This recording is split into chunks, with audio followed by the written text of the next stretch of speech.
A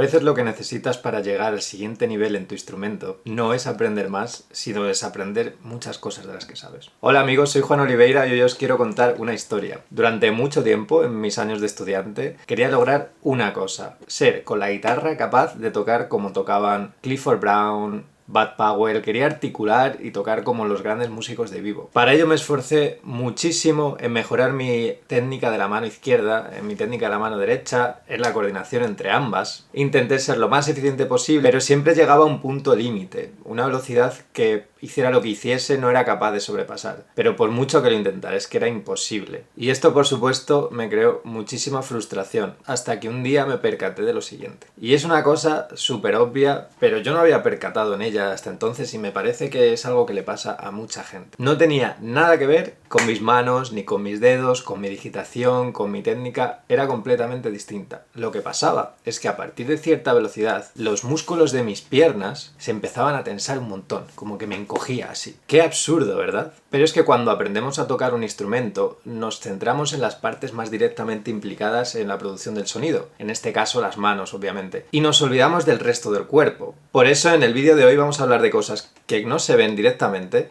pero que están afectando un montón a tu progreso en el instrumento. Primer hábito: no dedicar el suficiente tiempo a practicar los movimientos más pequeños. La música es el deporte de los pequeños músculos, y a menudo la diferencia entre poder o no tocar un pasaje muy complicado está en la eficiencia de los movimientos. Una cosa en la que siempre pongo mucha atención es que tienes que preparar el siguiente movimiento cuando estás tocando. Si yo quiero tocar esta nota, mi dedo no puede estar aquí.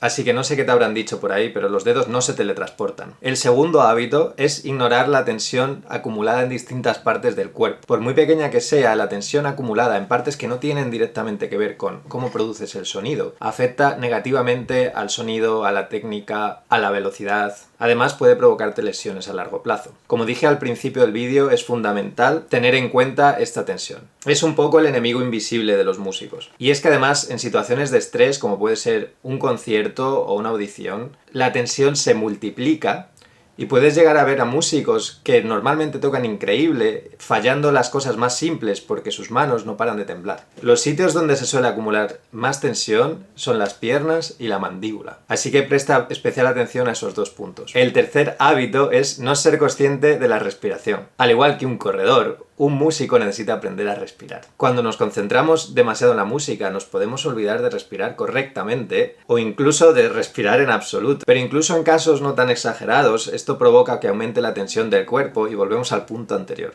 Vale, cuarto hábito: no descansar lo suficiente. Esto seguramente ya lo sabes y a todos nos ha pasado que hemos tenido un concierto o una audición o un ensayo y la noche anterior no hemos podido descansar correctamente y aún así lo hemos salvado. El problema viene más cuando esta falta de descanso se hace acumulativa. Por ejemplo, en situaciones de estrés se crea un círculo vicioso porque no descansar lo suficiente te hace no ser tan productivo y eso a la vez te estresa y provoca que descanses peor la siguiente noche. Así que mi consejo es, incluso si tienes mucha carga de trabajo, take a break. El quinto hábito es no escribir las cosas en las que quieres mejorar. Yo tengo una libreta en la que todos los días que estudio me escribo una lista de las cosas que quiero practicar ese día y luego voy haciendo un tic cada vez que completo una de ellas. Por ejemplo, estudiar Stablemates, que es esta canción.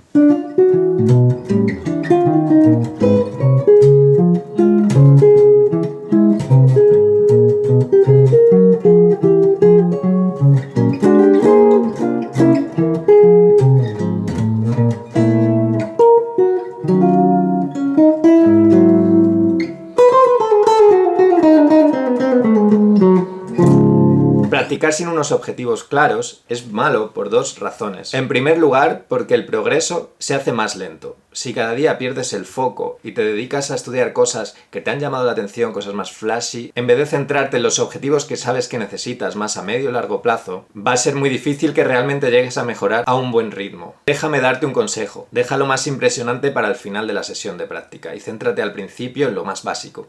En segundo lugar, porque nos hace sentirnos bien con el trabajo hecho, aunque no haya habido progreso. Estamos de alguna manera engañando a nuestra mente, diciéndole que estamos mejorando, aunque eso no sea real. Es decir, creando una ilusión de progreso. Pero la música, por desgracia o por suerte, no es una meritocracia, y el trabajo inteligente siempre va a superar al trabajo duro. Bueno, posiblemente ahora estés descorazonado porque digas, vaya, yo tengo todos esos hábitos. Bueno, déjame decirte, yo he estado ahí también, y no te preocupes porque para 5 fallos tengo 5 soluciones. Pero antes, suscríbete y dale a la campanita de las notificaciones, porque así ya no te vas a perder ninguno de los vídeos increíbles que voy a seguir subiendo, y te van a permitir mejorar en la música como no lo has hecho hasta ahora. Vale, vamos con los tips. Para prestar atención a los movimientos más pequeños, practica lento como no has practicado en tu vida. Quiero decir, muy lento. Por ejemplo, toma la velocidad más lenta a la que suelas tocar un pasaje y divídela entre 2 o incluso entre 3. A esa velocidad practica un pasaje muy pequeño de entre 5 y 8 notas como muchísimo, y cuando puedas hacerlo perfectamente 10 veces seguidas, ya puedes subir la velocidad por 2. Y repetimos el proceso. Esto te va a permitir darte cuenta de los fallos más grandes que estás teniendo y que son invisibles al ojo humano cuando practicas rápido. El segundo consejo es que tomes pausas regulares cada poco tiempo. Algo que suelo hacer yo es tumbarme en el suelo para recuperar como una posición corporal buena, que igual se ha visto afectada cuando estaba practicando.